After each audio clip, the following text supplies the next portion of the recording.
Վիրավորանքի համար ինչ պատասխանատվություն է նախատեսում օրենքը։ Ողջույն, ես փաստաբան Տիգրան Գրիգորյանը։ Վիրավորանքի դեպքում կարող եք դատական կարգով պահանջել հետևյալ միջոցներից մեկը կամ մի քանիսը. հրապարակայնորեն ներողություն խնդրել, ներողություն խնդրելու ձևը սահմանում է դատարանը, կամ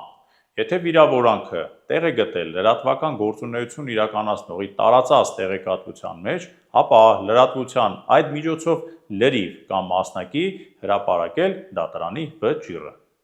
Հրապարակման եղանակը և ծավալը սահմանում է դատարանը, կամ մինչև 3 միլիոն դրամի չափով փոխհատուցում վճարել։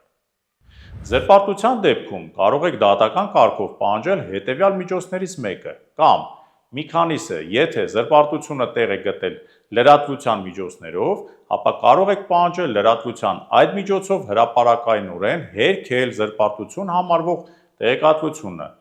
և կամ հրապարակել դրանց վերաբերյալ ձեր պատասխանը։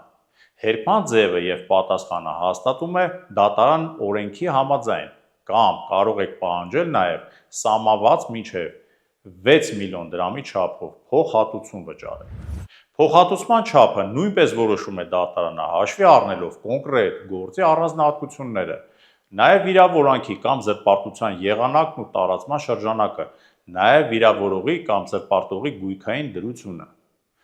Այս հարցի շրջանակում հավելեմ նաև, որ իրավունքի պաշտպանության հայց կարող եք ներկայացնել դատարան վիրավորանքի կամ զրպարտության մասին ձեզ հայտնի դառնալու պահից հետո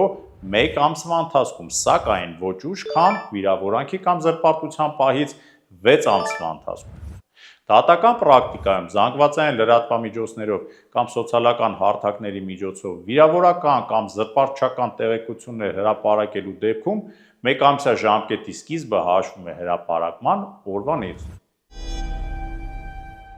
Գործի դիր օրենքը, դու ունես իրավունք։